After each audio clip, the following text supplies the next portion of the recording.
being assembled together again for this service that's going to be performed and led by our young men.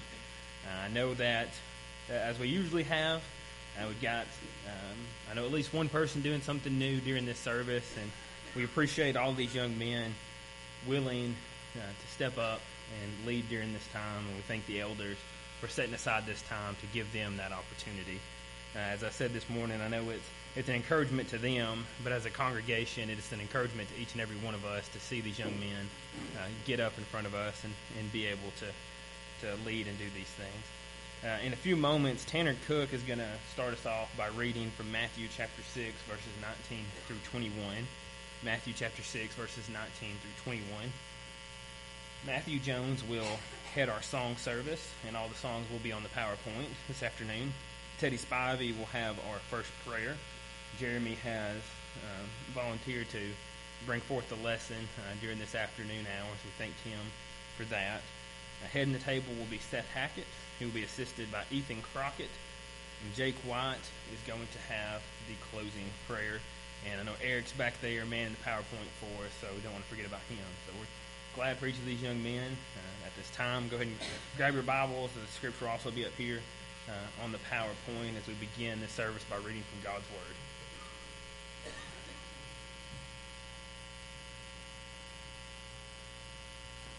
Matthew 6, 19 through 21. Do not lay up yourselves treasures on earth, where moth and rust destroy, and where thieves break in and steal. But lay up for yourselves treasures in heaven, where neither moth nor rust destroys, and where thieves do not break in and steal. For where your treasure is, your heart will also be.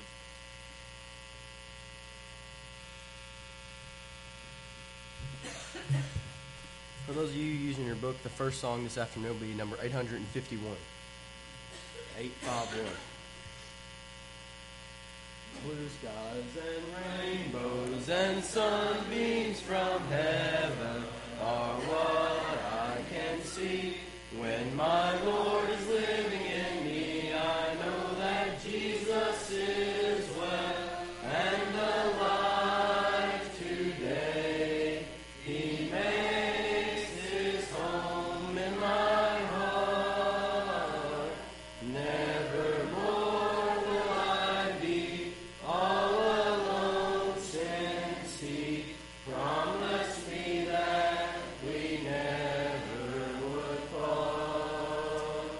Tall mountains, green valleys, the beauty that surrounds me, all make me aware of the one who made it all. I know that Jesus is well and alive today. He makes his home in my heart. Nevermore will I be all alone, since he promised me that we never would part. The second song will be number 756. 756.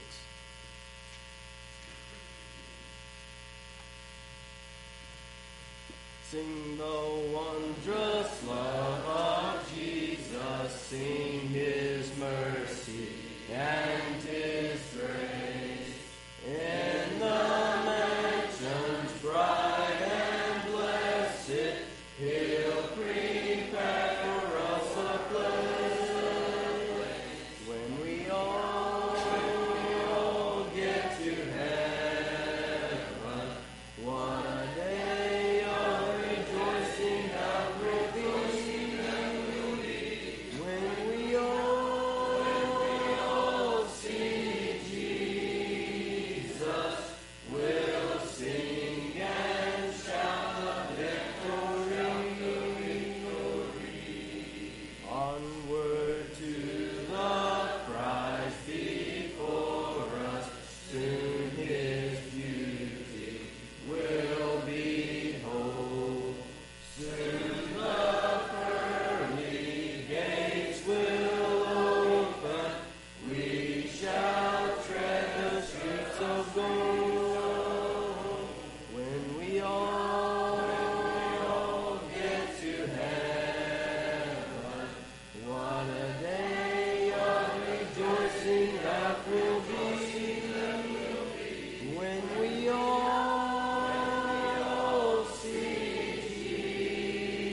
Heavenly Father, we thank you for this day and all your many blessings. Please be with us at each and our everyday life. You know her songs. Now discover her story. Beautiful. Broadway's Tony and Grammy Award-winning Carole King musical. Visit. Please help us to always put you first and that everything we do to be pleasing in your sight. In Jesus' name that we pray. Amen. The invitation song this afternoon will be number 255. 255. And before the lesson, we'll sing number 841. And stand if you pray to do so. If the skies above you are gray, you are feeling so blue. If your cares and burdens seem great, all the whole day through, there's a silver lining that shines in the heavenly land. Look by faith and see it, my friend, trust in his promises grand. Sing and be happy, press on to the goal. Trust in him who will lead you. He will keep your soul at all. Be faithful, look to him and pray. Lift your voice and praise him in song. Sing to be happy today. Off we fell to see the rainbow up in heaven's fair sky. When it seems the fortunes of earth frown and pass us by, there are things we know that are worth more than silver and gold. If we hope and trust each day, we shall have pleasures untold. Sing and be happy, press on to the goal. Trust him who leads you. He will keep your soul at all. Be faithful, look to him and pray. Lift your voice and praise him in song. Sing and be happy today.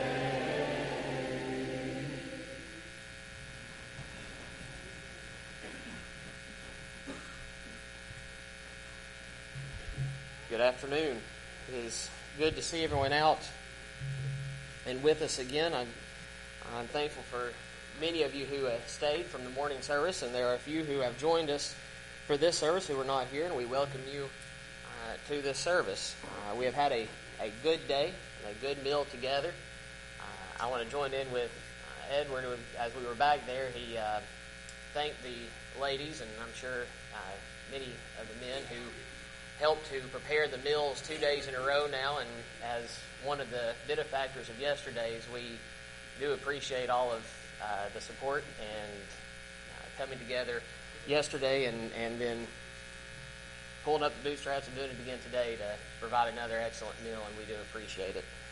Thankful for Justin for asking me to do this again, as many of us have had the opportunity to do. This is the young men's service, and I surely don't qualify as a young man anymore. 31 years old, but I'll take it, I guess. But with that said, I do want to make the note that it has been many years ago since I got started doing this at my home congregation. And I had much of the same opportunities that these young men have to participate and lead in the service on certain occasions.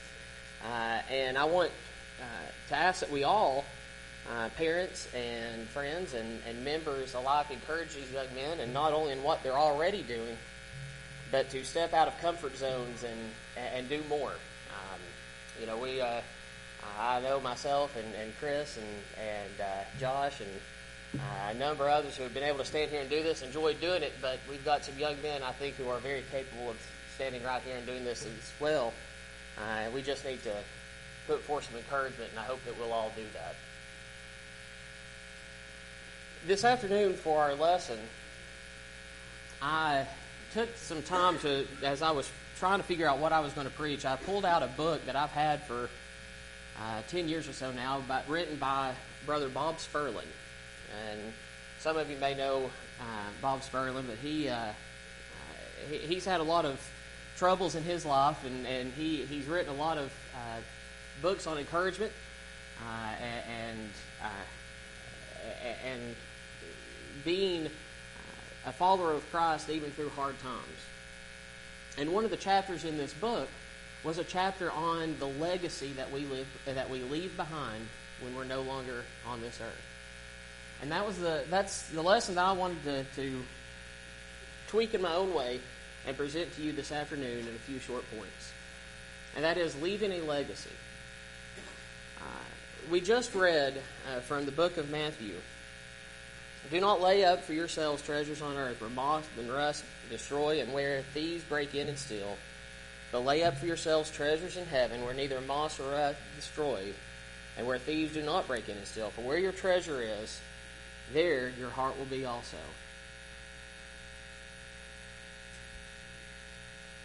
Earthly legacies, the things that we leave behind, is a hot topic in our society. It's a pretty hot topic in my line of work. We deal with, on a regular basis, people coming in wanting to do wills, wanting to set up trusts, and wanting to make sure things are in order for whenever they die. And I'm a big proponent of that. Don't get me wrong, I encourage that.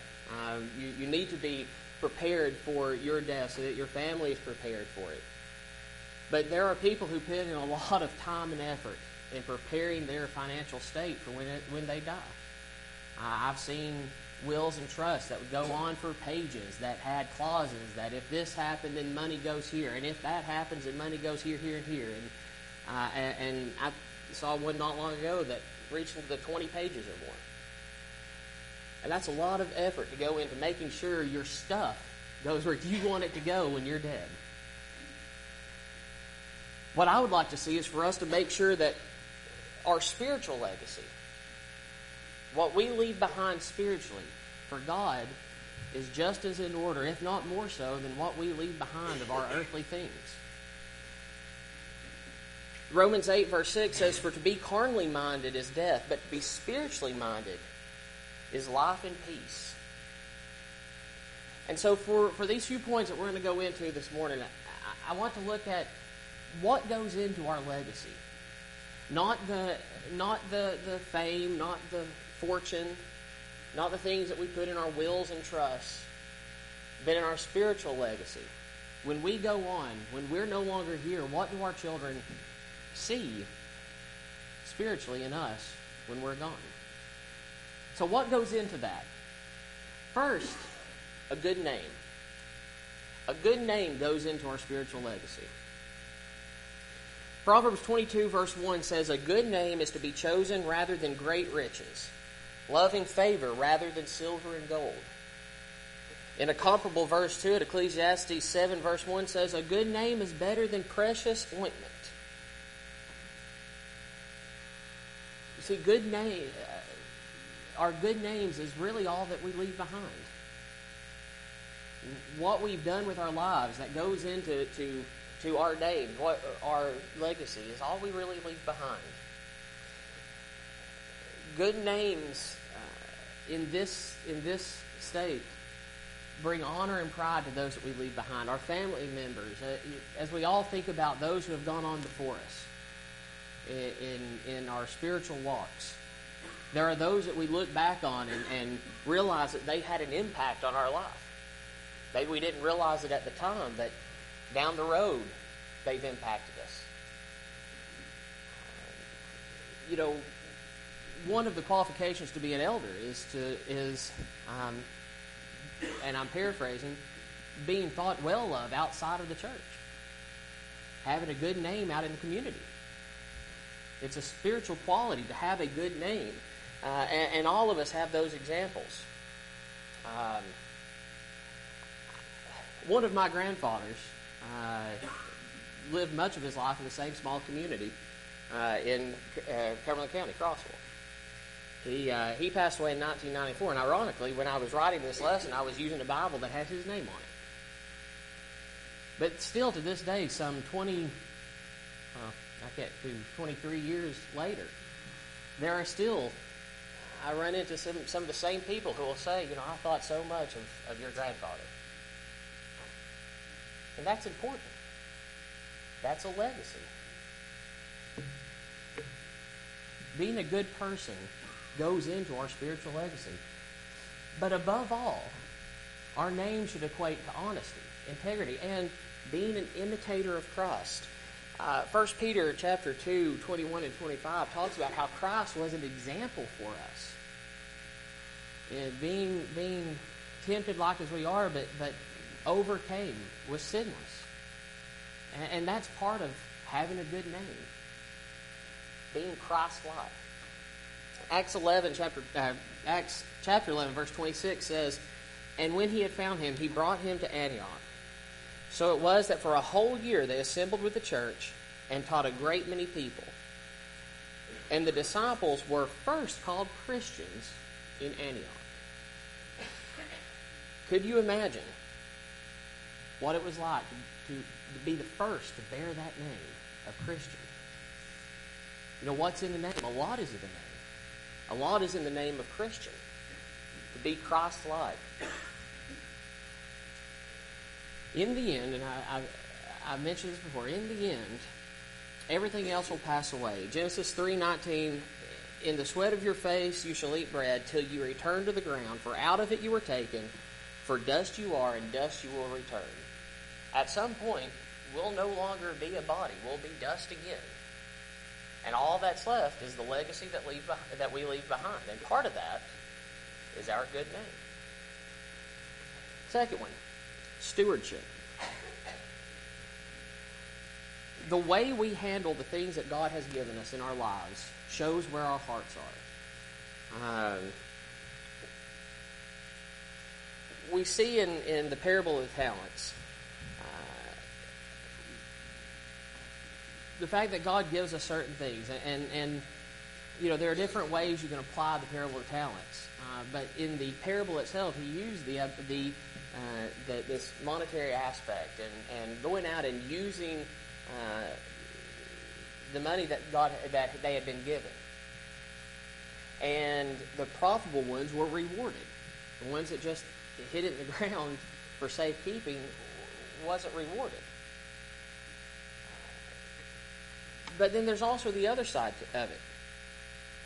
And that is not letting the accumulation of wealth dominate our lives. Like I said, we run into that a lot in writing wills and trusts and people concerned about their money and where it's going and who's going to get it. And they're so consumed about accumulating the wealth. Turn with me over to Luke chapter 12.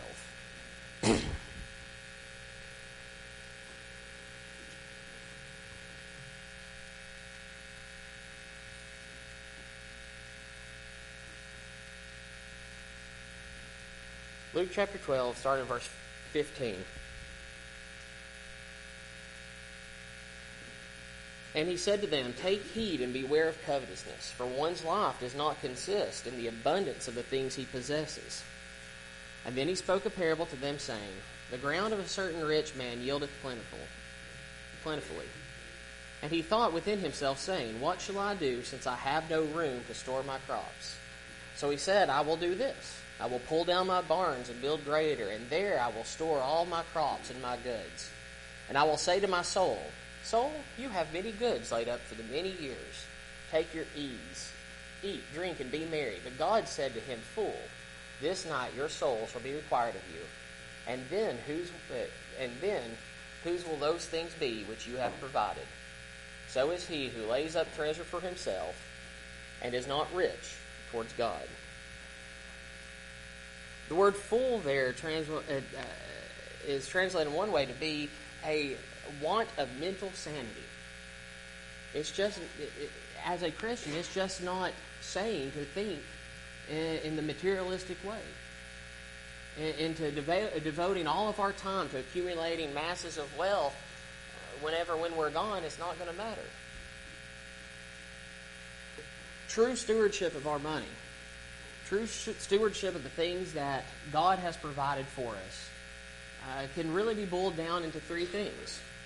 One, 1 Timothy 5:8, but if anyone does not provide for his own, especially for those of his household, he has denied the faith, and is worse than an unbeliever. 2, Ephesians 4:28. Let him who stole steal no longer, but rather let him labor, working with his hands what is good, that he may have something to give him who has need. So the first two elements, taking care of our families and taking care of others. So a lot of times we really fall back on that, making sure we take care of our families. But we've got to remember that it's part of God's commands to take care of those around us too. We work to provide for ourselves and work to provide for our families. But being a steward of what God's given us also means to work so that we can help others.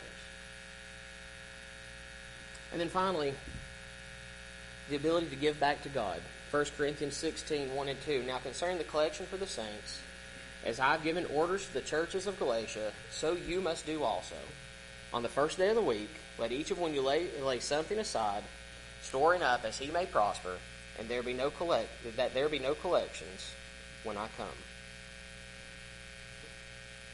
So when we think about our spiritual legacy, being a steward for God's things, it simply means we provide for our families, help others, and then give back to God.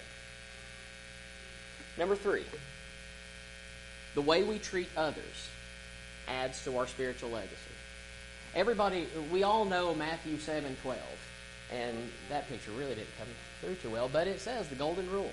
We all know Matthew 7:12. Therefore, whatever you want men to do to you, do also to them, for this is the law and the prophets.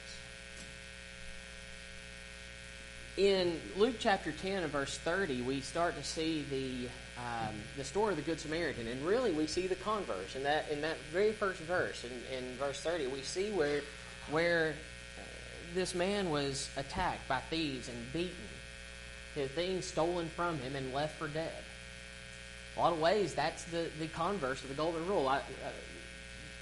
Bob Sperling called it the iron rule. Might makes right. We can force things from people, we take what we want, and that's who wins. And in worldly thinking, that's really probably accurate. The strongest survives, and that's all that matters. But when we think about our spiritual legacy, the golden rule dominates. Do unto others as we would like to have done to us. Just for a minute, imagine if people in the world and people in the church were actively trying to follow the golden rule. Not just giving, a claim to it, not just speaking highly of it, but actively trying to follow the golden rule. How much better of a world would we live in if even just those who call themselves Christians actively applied it? How much better the husband and wife relationship would be. How much better the employer and employee relationship would be. How much better elders and deacons and preachers and members would act towards one another. And how much more effective they would be in going out and reaching the world if we only actively applied the golden rule. There is a lot of evil in this world, and all we have to do is look around and see it. There are problems in our back doors and across the world that make it a challenge to live a Christian life. And as followers of Christ, we have really a choice. We can either wallow in the self-pity and moan because it's not as easy as it used to be a Christian. Or you can face it head on, following the golden rule in a lot of ways. Romans chapter 12 and verse 20. Therefore, if your enemy is hungry, feed him. If he is thirsty, give him a drink. For in so doing, you will heap coals of fire on his head. Do not be overcome by evil, but overcome evil with good. Our legacy as a follower of Christ, our spiritual legacy, is partially established in the way that we confront evil, in the way that we apply the, quote, golden rule that we have all heard to all those around us. Finally, living faithfully, a faithful life for God. All of these others have been important, but all of these others really boil down to this one. We can't have this one if we've not got all the others, and they all combine into this. There is no greater legacy to leave than a life of faithfulness to God. We can amass all the riches we want. We can be as benevolent as we want to be. There are good people all around us. There are good people in the world. There are good people who don't attend any service. But all of that doesn't matter if it's not a life lived faithfully for God. I have always really liked 2 Timothy 1 verse 5. This is where we come in contact with Timothy's mother and grandmother, Lois and Eunice.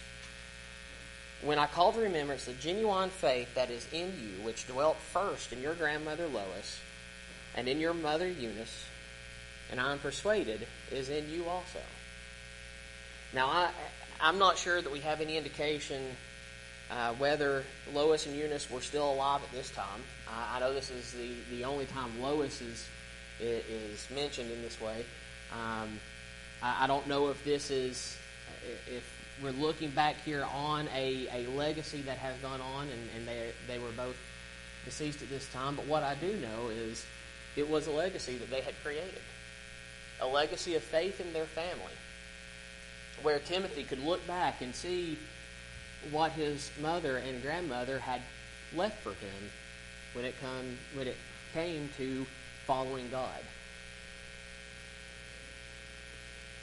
In Hebrews chapter 11, verse 4, we see a reference to Abel. By faith, Abel offered to God a more excellent sacrifice than Cain, through which he had obtained witness that he was righteous, God testifying of his gifts, and through it, he being dead, still speaks. This is Abel's legacy. Though he was dead, and by the time Hebrews was written, he had been long dead, he was still speaking to the people of God. You know, there are... I've taught history for a time. We've all been at history classes, and there are people from centuries ago that we talk about, that we learn about, and that we teach about, who did important things, who did good things and bad things. But what better honor than to have this said about you? Even though you're dead, you are still speaking to those around us about God and teaching people around you how to follow God, even though you've been centuries dead. There's no better honor than that. What really matters in this life is showing faith in God by keeping His commandments.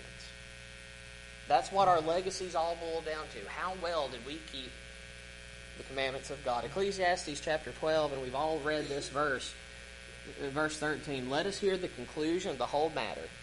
Fear God and keep His commandments, for this is man's all.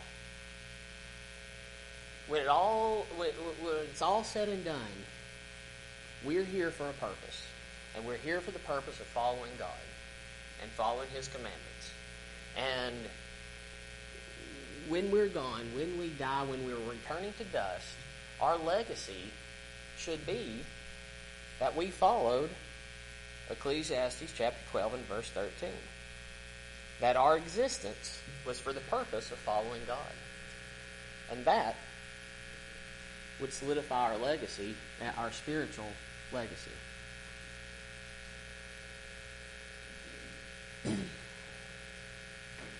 Our legacy means very little if it is not one of a child of God. We can gain all the influence in the world. And we've already spoken how we've all learned of people in history through the ages that have garnered a good name, a good stewardship, a good person in general. But if we lose our own soul in doing it, what has it been worth? Matthew 16:26, what profit is it of a man if he gains the whole world and loses his own soul? Or what will a man give in exchange for his soul? Oftentimes we read this in kind of the negative, that someone is focusing more on the riches and not on God. But I feel like it could be applied to those who are trying to be a good person and using the money they accumulate for good things. But if you're not a follower of God, a follower of Christ, you end up in the same spiritual legacy as anybody else who does not follow God and follow Christ. You could leave a great worldly legacy, and there are those who have. But if you've not been following God, what have you really gained but a lost soul?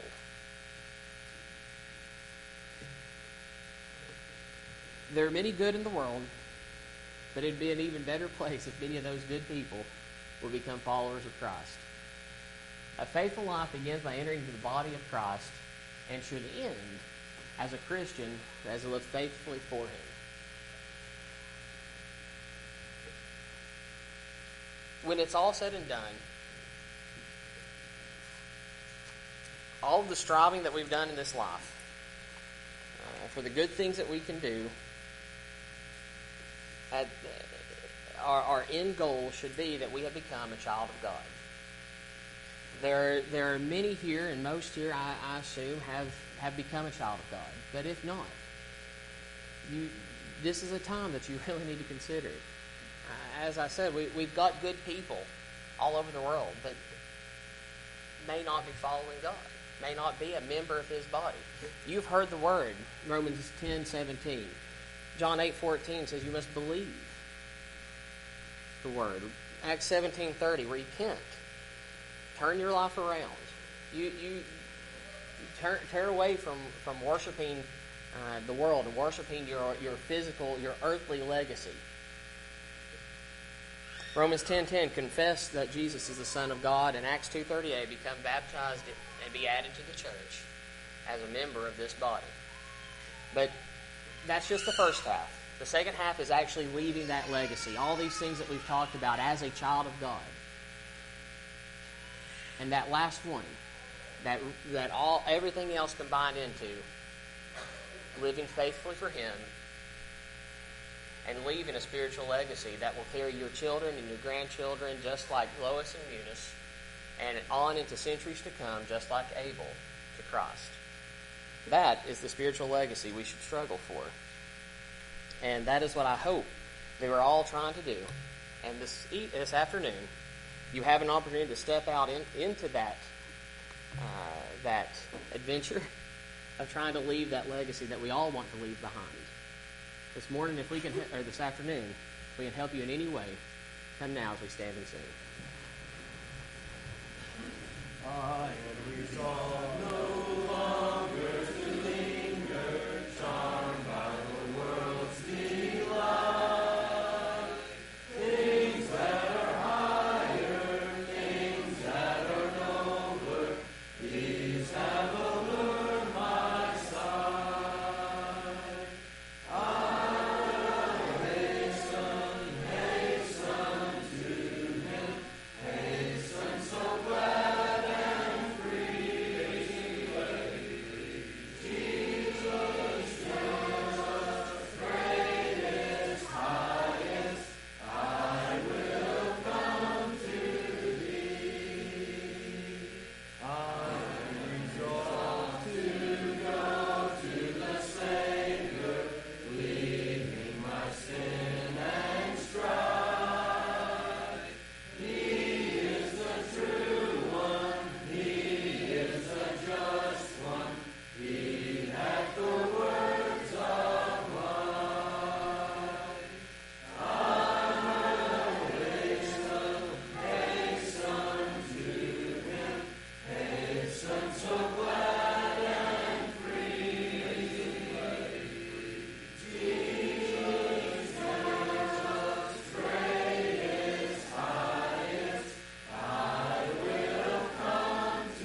have not had a chance to partake of the Lord's Supper this morning, if you'll come to the pew on my right, you can be served and sing with 742. When I survey the wondrous cross on which the Prince of Glory died, my richest gain I count but lost, and for contempt on all my pride. See from his head, his hands, his feet, sorrow and love foaming go down. Did there such love and sorrow meet, or thorns compose so rich a crown?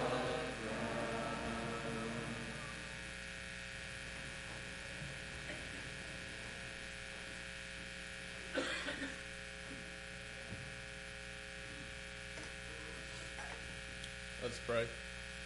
Heavenly Father, thank you for this day, all many blessings of it. Heavenly Father, we pray that as this one partakes of this bread that represents your Son's body that hung upon that cross, that he would take over the manner well pleasing unto thee. In Jesus' name, amen.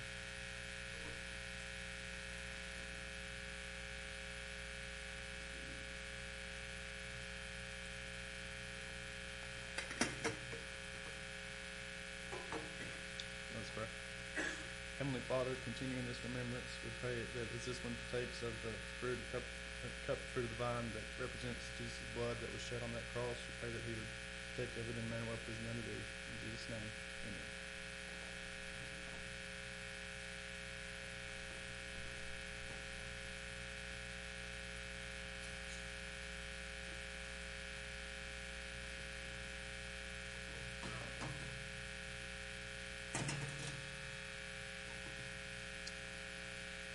Apart from the Lord's Supper, Heavenly Father, we thank you for the opportunity to give us to go out in this world and earn a daily portion. Pray that as this one gets back this time, that it'll get back willfully and that this money will be used to spread the reports of your kingdom. In Jesus' name, amen.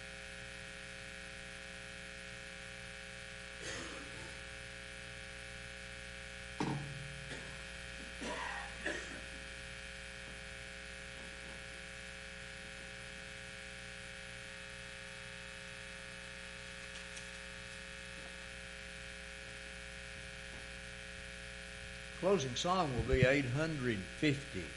850. And after that, Jay White will lead us in our final prayer for this service. We appreciate the good number that we have present this afternoon and appreciate these young men for taking a leadership role in these services on the fifth Sunday.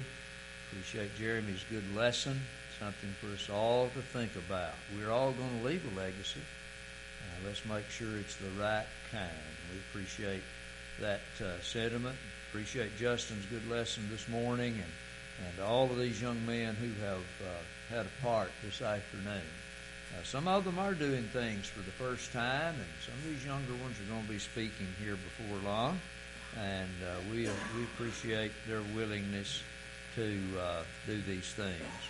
We mentioned at our earlier service that Joe Norton is coming home or has come home already, and she got better news on her surgery for cancer than we thought initially, and so we rejoice in that, and we hope that she's going to be much better. We had failed to announce, too, that Steve Harper's dad, Mr. Ray, is now in the nursing home in Hartsville. He's been there about 2 weeks. So be sure to keep him in your prayers as well as all those others on our sick list. Jeremy and the VBS crew tells us that they could use a few more helpers in the classrooms and craft rooms. And so you need to let Jeremy, Justin, or Michael know about that. if you can assist. Our VBS is rapidly approaching. It'll be the first full week of June, and we hope that you will make plans to be here. We again extend our sympathy to R.W. and Gail and all of Miss Irene Gregory's family, and let's continue to remember them in our prayers. And for those who may not have heard it, the disaster relief effort will be packing family food boxes on Tuesday, May 2nd, starting at 10 a.m. That's at the warehouse on Allied Drive in Nashville. And they usually send us a message on our answering machine telling us that, and we want to pass it on to you. Caleb Harville will have an MRE on May 18th, and I failed to mention that in this morning's announcements too, so we want to remember Justin as well. We did indeed have a good meal a little while ago, and I know from firsthand experience in teaching the children's class there was absolutely no sugar in it, nor any caffeine. Now, I gave them a dum-dum as they were leaving class, and that's courtesy of Dennis and Darlene Hackett. They keep us in those things for the young children. So now, moms and dads, y'all can take them home and tame them down for a little while. But we love our children, and we are so proud of them and proud of their parents, and just keep on bringing them to the services. And we're honored we honored today our graduates from high school and some from other places, and we congratulate all of you again. We do thank you for visiting with us. If you're a visitor today, and we hope you'll come back every opportunity that you have. We'll be back together again Wednesday night, our Lord willing. We'll not meet tonight, of course, but we will be back Wednesday night, and we hope you'll be here. One final thing. If you don't have anything else to do the next little while, grab a songbook and come over to the pavilion. That's the old hospital, General Hospital, across the river. And we'll have a devotion with all of the people there that want to come to the Devo, and we'd be glad to have you come and help us sing and be a part of that service. Let's stand for our closing song and prayer.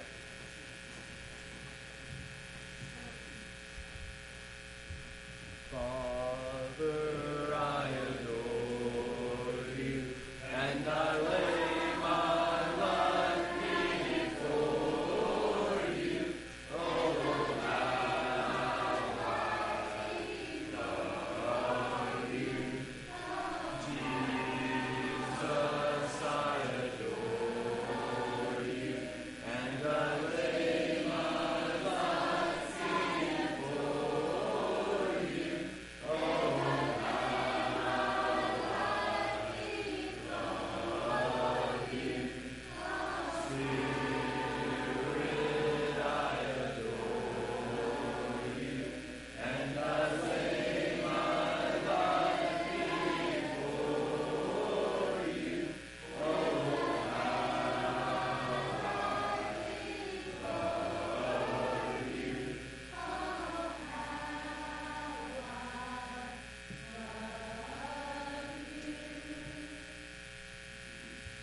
Pray. We humbly bow down before you, Lord. We thank you for letting us assemble today and come together to worship you, Lord. Be with us as we depart from here. In Jesus' name, amen.